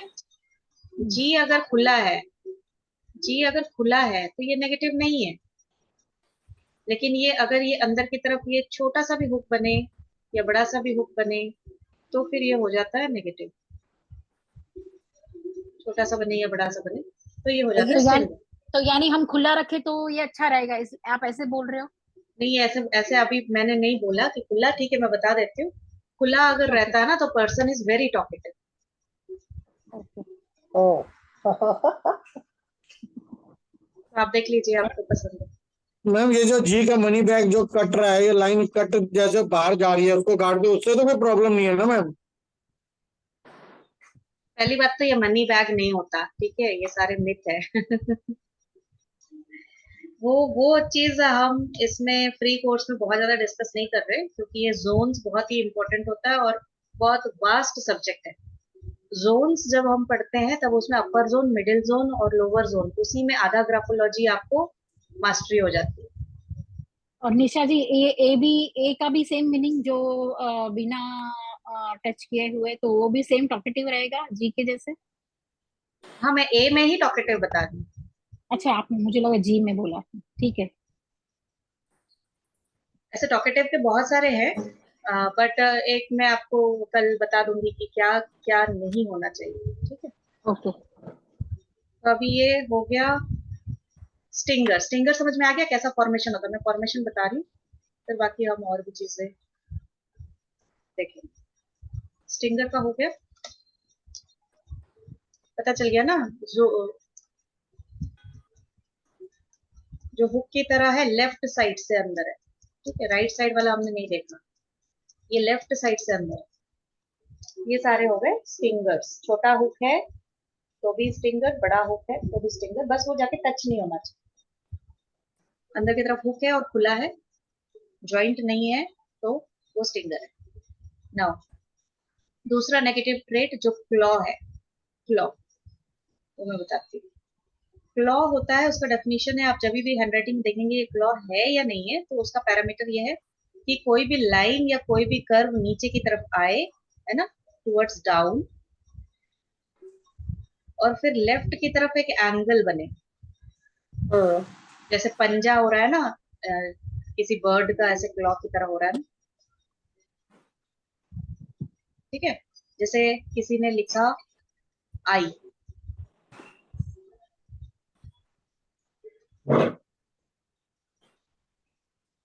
ऐसा आई है ये, तो एक कर्व नीचे आया और लेफ्ट की तरफ एक एक्यूट एंगल बना, ये एक एक्यूट एंगल बना और ये सॉफ्ट कर्व बना, ठीक है। तो ये है क्लॉ, ठीक है, ये एस है और एस में ये ऐसे बन गया, तो ये एस क्लॉ हो गया, ये आई क्लॉ हो गया। टू में भी बनता है। हाँ, किसमें? Two two number 2। नहीं, टू में क्लॉ नहीं बनेगा ना, ये राइट्स की साइड जा रहा है ना, हमने क्या बोला, इसका पैरामीटर लेफ्ट की तरफ बनेगा, राइट की और तरफ कुछ ऐसे बन रहा है तो वो क्लॉ नहीं। और जी में भी, वाई में भी। नहीं, जी में वाई में नहीं बनेगा। हाँ, वाई क्लॉ में बनेगा, कैसे, ऐसे और ऐसे, ये वाला है हाँ। तो ये क्लॉ है। और जी हम्म। में भी अगर ये ऐसे जाके नीचे की तरफ हो रहा है, हाँ। लेफ्ट की तरफ, तो ये क्लॉ, हम्म। ठीक है। डी में बनता है क्लॉ, अगर कोई ये ऐसे डी लिख रहा है,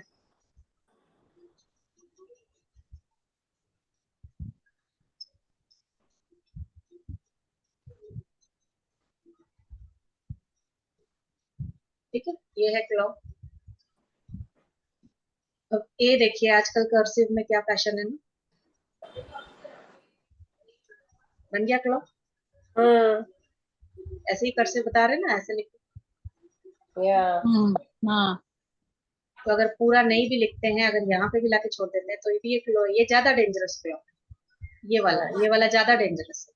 ये फिर भी मैं बताऊंगी ये क्या है, ये ना चीटिंग टेंडेंसीज होती है, चीटिंग माइंडसेट में चीटिंग आ जाती है।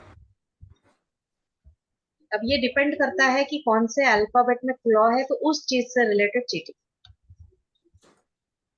अब अपने खुद के नाम के फर्स्ट अल्फाबेट में अगर आ गया तो खुद से चीटिंग होता है ना, खुद से चीटिंग। हम अगर अपने लिए, क्या हमको अच्छा लगता है, क्या अच्छा नहीं लगता है, वो सेंस नहीं है, हम जो कर रहे हैं वो हमारा ही नुकसान दे रहा है, हम अपने साथ ही, सेल्फ के साथ चीटिंग कर रहे और हैं। अगर अनकॉन टेंडेंसी में आता है, टेंडेंसी में जैसे टी में।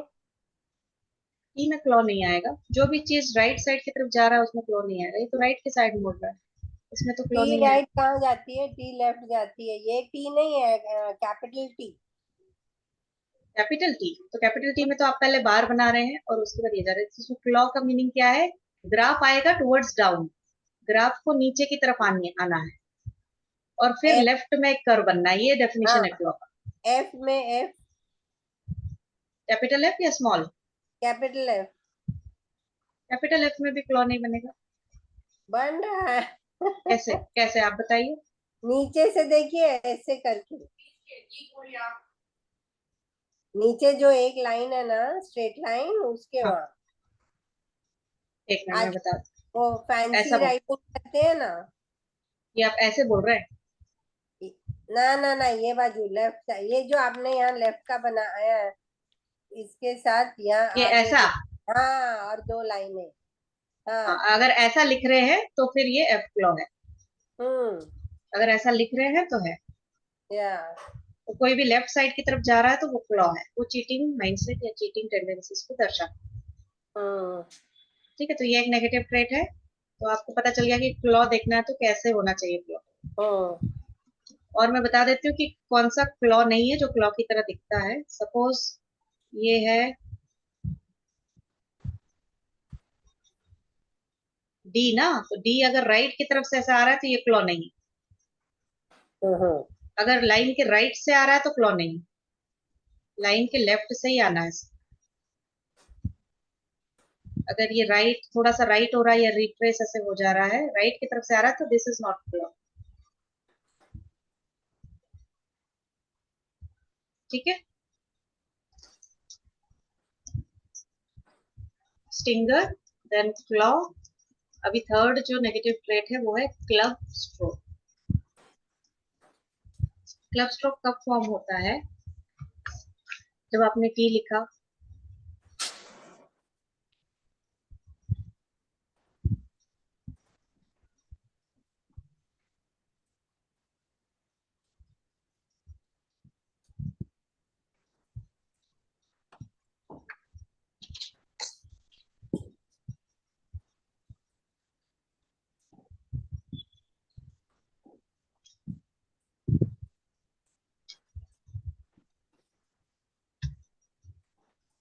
ये टी लिख रहे हैं ना, तो जब इसका क्रॉस बार को क्रॉस कर रहे हैं तो पेन का जो फ्लिकर कर दे रहे हैं, पेन को ऐसे ऐसे खींच के उठा दे रहे हैं, तो ये इसमें तो बहुत ज्यादा नहीं दिखेगा, बट अगर आप ऐसे देखेंगे तो यहाँ पे थिक है और यहाँ पे पॉइंटेड आ जाएगा एकदम। वो होता है क्लब स्ट्रोक। मतलब आपने प्रेशर को हल्का कर दिया और ऐसे खींच के छोड़ दिया, फ्लिक कर देते हैं ना, जैसे मेहंदी लगाते हैं तो ऐसे फ्लिक कर देते हैं, शेडिंग करते हैं तो ऐसे ऐसे करके कोई भी चीजों को शेडिंग करते हैं तो ऐसे लंबा लंबा छोड़ते हैं, तो ऊपर प्रेस करते हैं, नीचे फ्लिक कर देते हैं, ऊपर प्रेस करते हैं, नीचे प्रेशर हल्का करके उठा देते हैं पेन को, तो वो होता है क्लब स्ट्रोक।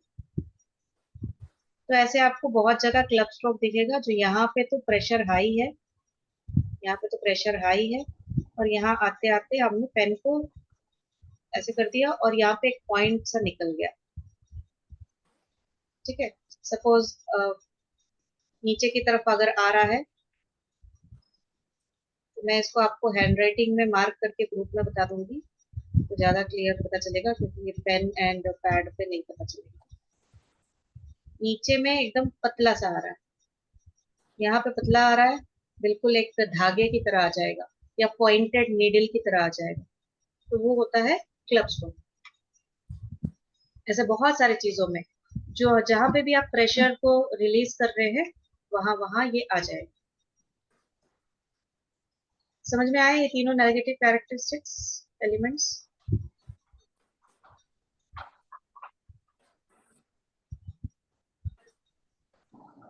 निशा जी, क्लब स्टॉक आप अपने उसमें जरा ड्रॉ करके दिखाई नहीं, ये इसमें समझ में नहीं आ रहा है मुझे। हाँ मैं बोली ना इसमें, क्योंकि वो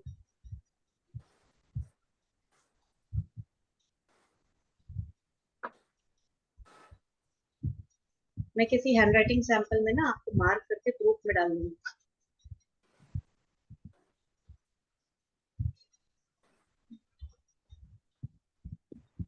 मैम ये जो हमने अपनी हैंड राइटिंग के सैंपल्स भेजे थे उनका एनालिसिस कब बताओगे? हो अभी गया, जितना बता क्या? अभी जितना आपने जाना इस बार, उसके बाद हम्म। लास्ट बैच की रिकॉर्डिंग दूंगी, वो सारा देखेंगे आप, फिर आपकी राइटिंग में वो देखेंगे और फिर मुझे फीडबैक देंगे कि आपको क्या क्या आपके हैंडराइटिंग में दिखा, ठीक है। उसको आप मार्क करेंगे, फिर जो डाउट है वो पूछिए। ठीक है। एक मिनट में स्क्रीन शेयर स्टॉप नहीं कर पा रही हूँ।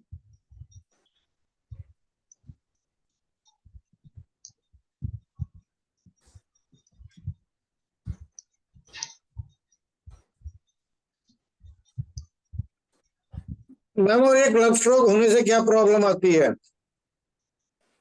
क्लब स्ट्रोक किस डायरेक्शन में जा रहा है उससे डिपेंड करता है कहाँ पे आपको प्रॉब्लम आएगी। ठीक है। अगर आपका क्लब स्ट्रोक नीचे की तरफ जा रहा है तो आपके सेल्फ में प्रॉब्लम आएगी, खुद के साथ प्रॉब्लम, हेल्थ चैलेंजेस बढ़ेंगे। राइट की तरफ जा रहा है तो ये, एक मिनट में पहले इसको स्टॉप कर देती हूँ, मुझे मिल नहीं रहा।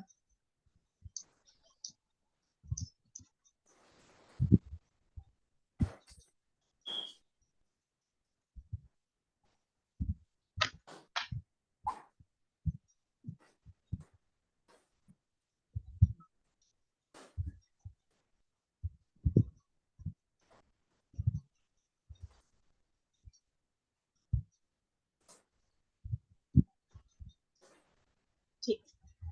तो स्टिंगर जो होता है, मैं क्लब स्ट्रोक के ऊपर बात करूंगी। स्टिंगर जो होता है वो एक लव हेट रिलेशनशिप को दर्शाता है, जो ज्यादा डिटेल में हम नहीं डिस्कस करेंगे, बट अगर वो है तो आप उसको करेक्ट करवा दीजिए, या तो फिर आप खुद के में भी है तो कोशिश कीजिए कॉन्शियस एफर्ट से, जो भी अल्फाबेट में आपको स्टिंगर बन रहा है उसको आप, जैसे रूपल जी आई का प्रैक्टिस कर रहे हैं, वैसे ही सिंगल अल्फाबेट को लेके आप प्रैक्टिस कर सकते हैं।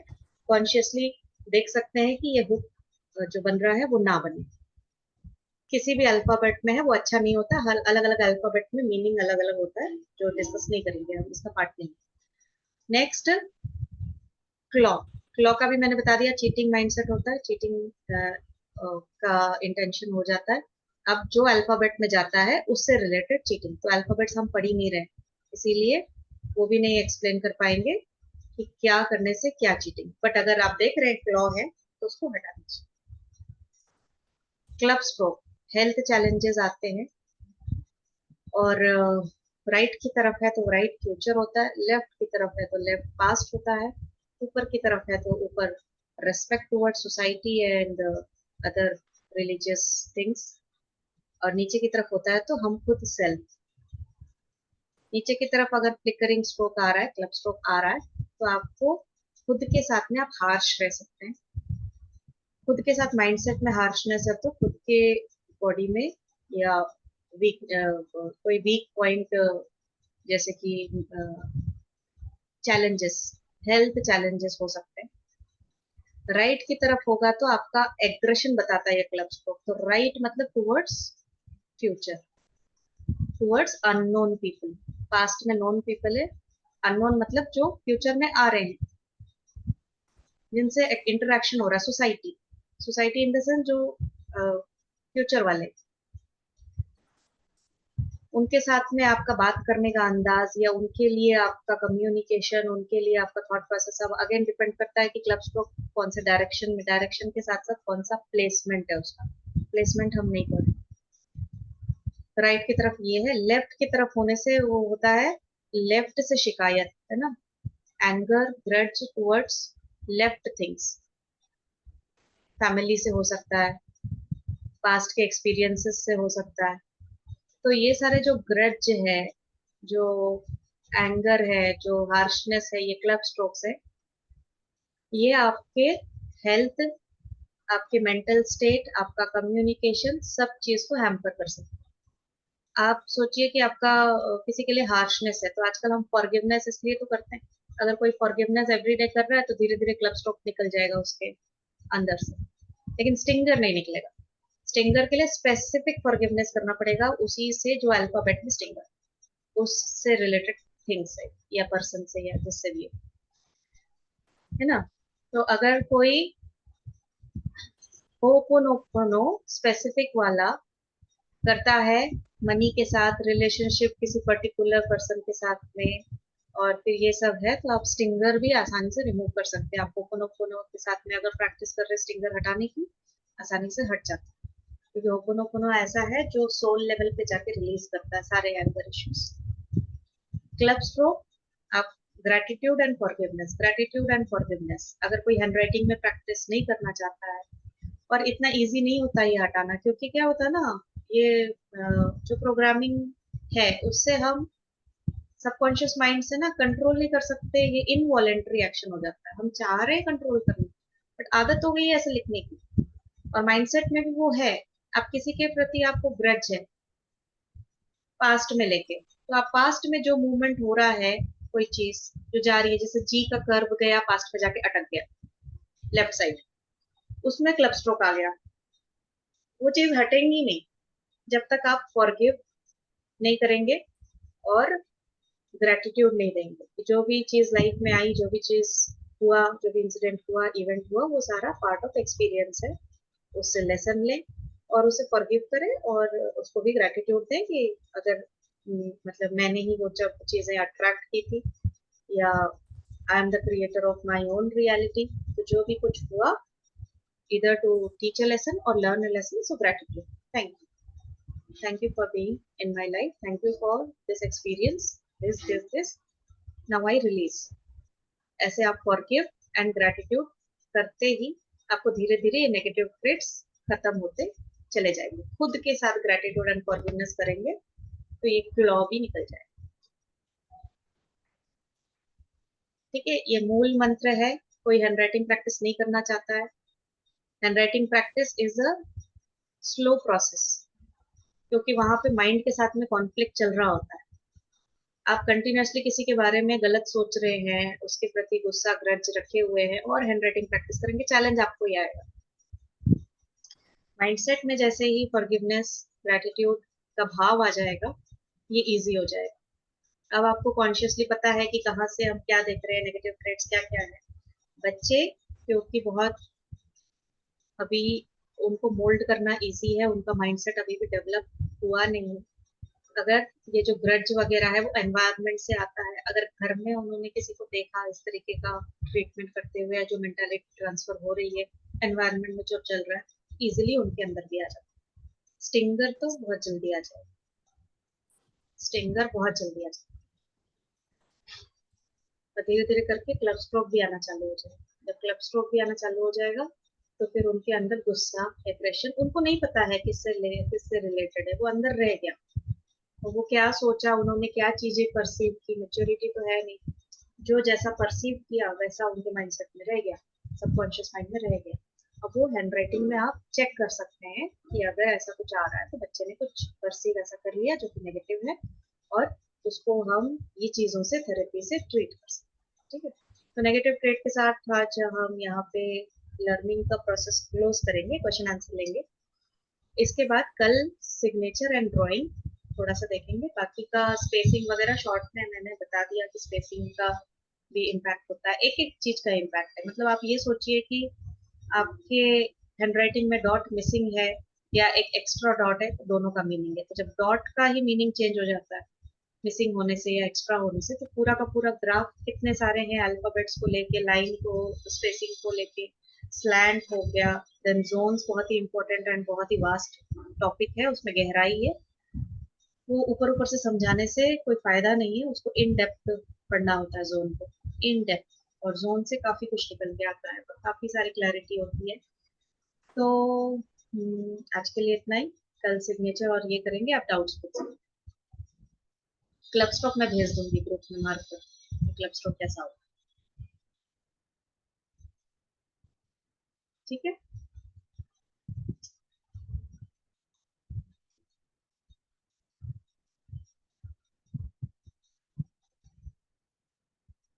आपको अगर फाइंड करने में डिफिकल्टी हो रही है कि ये क्लॉ है, ये स्टिंगर है, ये क्लब स्ट्रोक है, तो आप वहाँ ग्रुप में मार्क करके पूछ सकते हैं, हैंडराइटिंग सैंपल डाल के, क्या ये सर्कल करके, क्या ये क्लॉ है, क्या ये है। निशा जी, मैं एक रिक्वेस्ट कर रही हूँ, अगर आप ही सब सैंपल डाल दो ना, ये स्ट्रिंग का है, ये क्लॉ का है, तो ये बहुत बढ़िया है। वो मैं डाल दूंगी, बट जैसे आप भी अगर देखते हैं और आपको क्लैरिटी चाहिए कि क्या मैं ये आइडेंटिफाई कर पा रही हूँ, तो आप भी डाल सकते हैं। हाँ ठीक है, डाल के पूछ सकते हैं क्या ये ये कल का क्लोज होने के बाद में मैं लास्ट जो बैच थी उसकी रिकॉर्डिंग दे दूंगी, उसमें आपको और बहुत सारी क्लैरिटी मिलेगी। शायद जोन के बारे में भी मैंने वहाँ पे बताया है और काफी कुछ बताया है ना। तो जब ये 5 डेज अच्छे से करने के बाद में माइंड में एक एनवायरनमेंट क्रिएट करने के बाद में वो देखेंगे, तो आपको ज्यादा अच्छे से रिलेट कर पाएंगे, और उसको एडवांस की तरह ही है, ऑलमोस्ट टुवर्ड्स एडवांस। ठीक है, ठीक है। और कोई डाउट? आर्यन जी, आपका कोई डाउट? नहीं मैम, फिलहाल तो कोई डाउट नहीं है। आप जी का स्टिंगर हटा दीजिए, कुछ ना कुछ पॉजिटिव होगा। मेरा है नहीं स्टिंगर मैम, जी में भी नहीं। जी में नहीं है? ठीक है, अच्छी बात है। मेरी राइटिंग तो मैम मेरे ख्याल से तो बिल्कुल ठीक ही चल रहा है, स्ट्रेट भी है, कोई स्टिंगर नहीं है, कोई क्लब स्ट्रोक नहीं आता, बैल प्रेशर भी नॉर्मल ही है, बस एक अबंडेंस की कमी है मैम। तो मैंने बोला ना, आप मल्टीपल चीजों पे फोकस करेंगे तो फोकस मिस हो जाएगा ना, तो आप मल्टीपल टास्क करेंगे।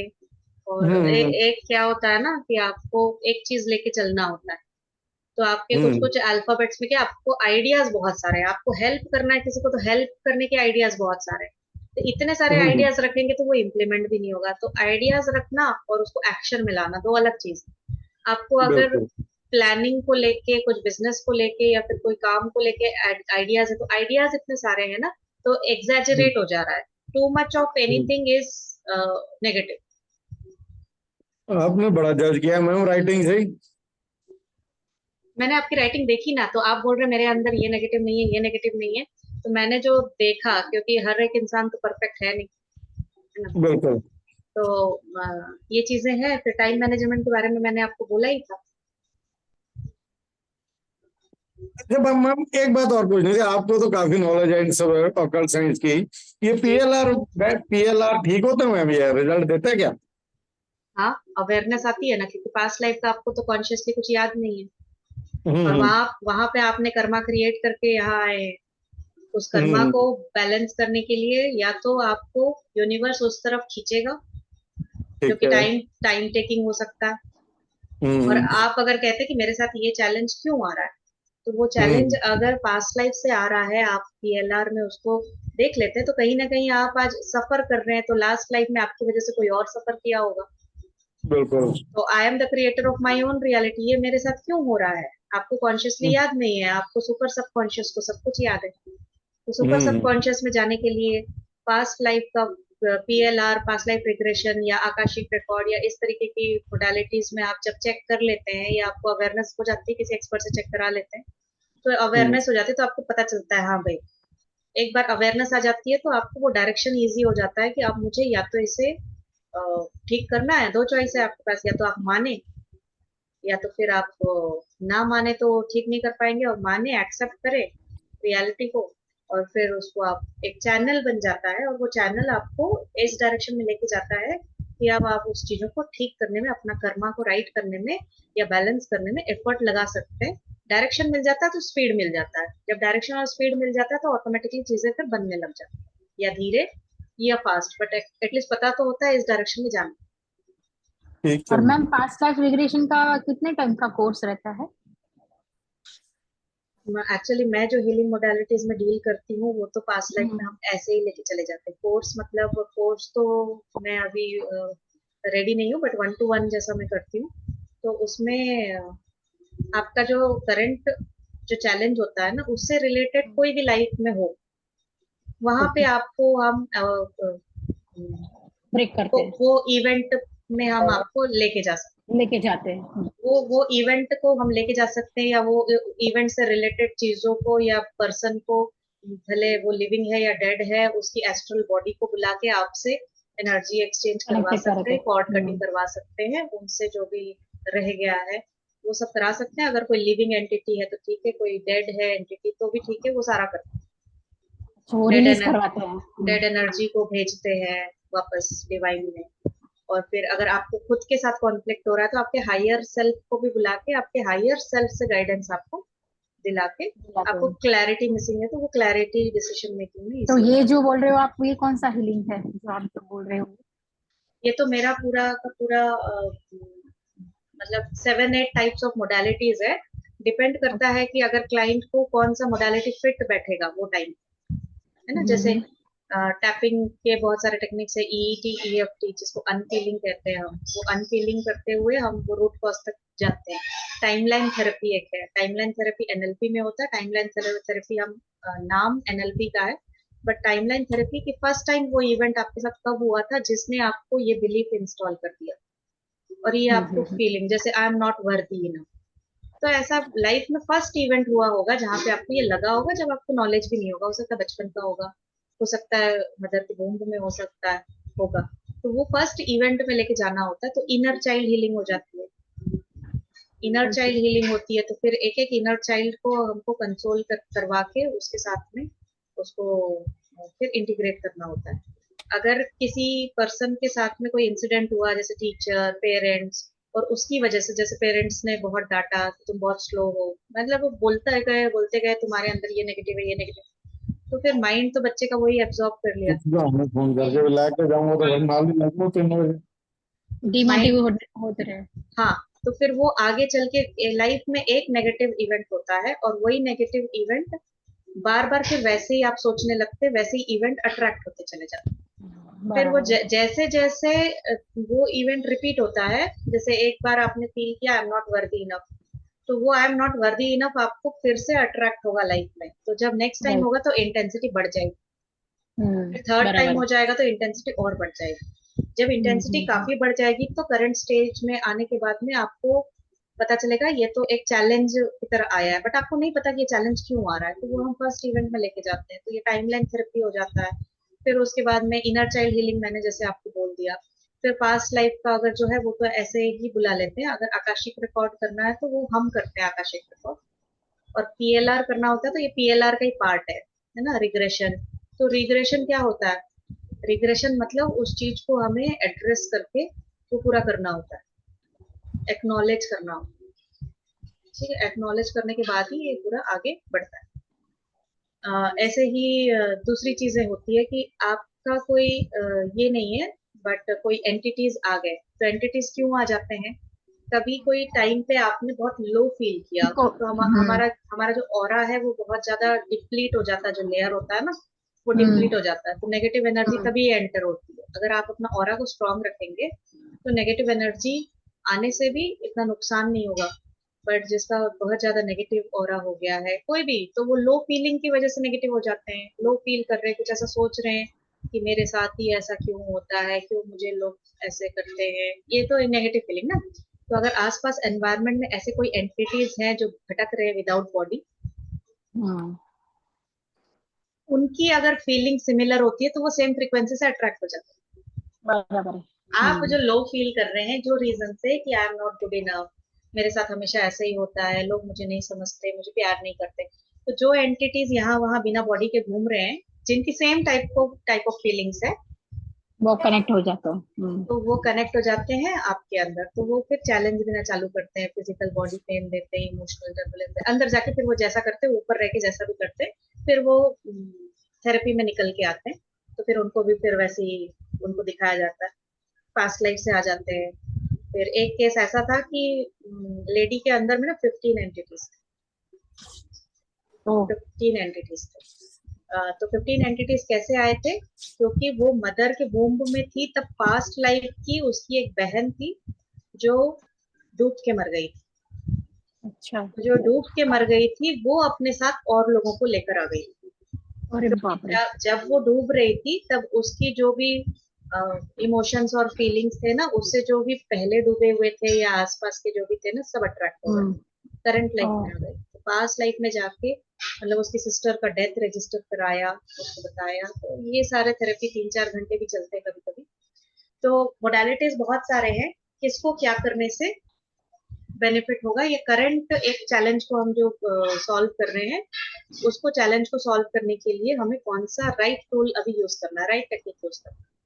जैसे टैपिंग पैटर्न होते हैं, टैपिंग पैटर्न ईईटी ईएफटी, वो अगर कोई हार्ट का पेशेंट है या जिसको मेडिकली ऐसा हुआ है, कभी बाईपास हुआ है, कभी कोई ऐसा हुआ है सर्जरी वगैरह, हाई बीपी है, ऐसा कुछ है, तो फिर उनको पहले मेडिकल टर्म्स में पूछ के उनको ये सब टैपिंग नहीं करते, क्योंकि एनर्जी इधर उधर मूव होगी तो हार्ट बीट बढ़ सकता है, कुछ हो सकता है, तो उनको फिर हम होपोनोपोनो जो इजी टेक्निक्स है, किसी का हेल्थ चैलेंजेस चक्रा अलाइन नहीं होने की वजह से हो रहा है, तो उसको मेडिटेशन के थ्रू चक्रा हीलिंग और बाकी के अफर्मेशंस और चक्रा के वो सब करा देते हैं। यस। तो मेन है कि जो इशू को लेके करंटली चल रहे होते हैं तो हमको पहले ही गाइडेंस आ जाता है कि क्या करना है। किसी को डिसीजन मेकिंग में वो हो रहे तो दिक्कत होती है। एंजल कार्ड्स ले लेते हैं, तो ऐसे करके मोडालिटीज है बहुत सारी। ओके, अंजलि जी आप पूछिए। यस मिस, वो मैंने अभी अपना नोटिस किया था, वो जो स्टिंगर का आपने बोला ना, जी तो और ये जो अंदर कर्व जाता है दैट हुक, ओके, तो अगर वो फुल होता है, लाइक अगर पूरा का पूरा ओ को मतलब वो हुक करके हम नेक्स्ट लेटर पे जाते हैं, is that also, does that also qualify as stinger की पूरा हुक नहीं होता है वो? मुझे आपका सैंपल देखना पड़ेगा, आप कौन सा बता रहे हैं। मैं आपको अब इसका एक जो पैराग्राफ आज मैंने लिखा है उसका मैं आपको फोटो सेंड करती हूँ, बिकॉज मेरा उस वहीं पे 3-4 बार ओ है, उसमें नहीं है, एक ही जगह पे पूरा है, like you know written down, fast down, तो वो डाउन में पूरा ओ घूम के डब्ल्यू में जा रहा है, तो इस वो मतलब स्टिंगर होता है कि नहीं वो मुझे समझना था। ठीक है, आप मुझे वो एक बार मार्क करके भेज दीजिए, मैं चेक करती हूँ ओके, एग्जैक्टली कहाँ। ठीक है, मैं आपको ठीक फिर है। reply और ये ऐसे कि मतलब कभी है कभी नहीं, ऑन द सेम पेज, उसका क्या मतलब होता है? अगेन रेशियो देखेंगे कि आउट ऑफ दीज मेनी आपका कितना हाँ। फ्रीक्वेंटली आ रहा है ना, ओके, सो इन कितना दैट फ्रीक्वेंट एंटायर है। पेज एक ही बार है, बाकी सब टाइम उसमें नहीं है वो। हाँ, तो अगर एक ही बार है तो इंटेंसिटी बहुत कम है, या तो माइंडसेट में आ रहा है अभी तक आया नहीं है, ऐसे भी ओके। हो सकता है। और फिर कोई पर्टिकुलर चीजों को देखना पड़ेगा कि वो सेंटेंस में आपने कैसे इमोशंस आपके उतर के आए हैं, तो उससे रिलेटेड है, तो इसीलिए एक ही बार आया, ऐसा भी होता है। जैसे अगर ओके। किसी का ए में आ रहा है ना तो फ्रिक्वेंटली ए में ही आएगा, किसी का जी में आ रहा है तो फ्रिक्वेंटली जी में ही आएगा। ओके। अभी हिंदी के जितने भी अक्षर है उसमें काफी सारे हैं जिसमें क्लॉ बनता है, क में बनता है, ट में बनता है, ड में बनता है, ठीक है। तो जी। इसीलिए इंग्लिश जब से आया है ना, तो English is better, English script is far better than Hindi script. Okay, ठीक है। Okay, I will send you a picture of that. हाँ, भेज दीजिए, मैं चेक करती ओके, थैंक यू हूँ। So much. वेलकम। कल हम सिग्नेचर एंड ड्राइंग का देखेंगे, ड्राइंग एनालिसिस में मेंशन कर दूंगी, जिसने भी ड्राइंग अगर डाले होंगे या कुछ होंगे तो अगर उनका उनके बारे में कुछ पूछना होगा या डालना होगा तो वो कल प्रेजेंट रहेंगे, ठीक है। ठीक है मैम। ओके, फिर एंड करें। Yeah. Yes ma'am. Thank you ma'am. Ma'am, thank you very thank you. Much. Thank you.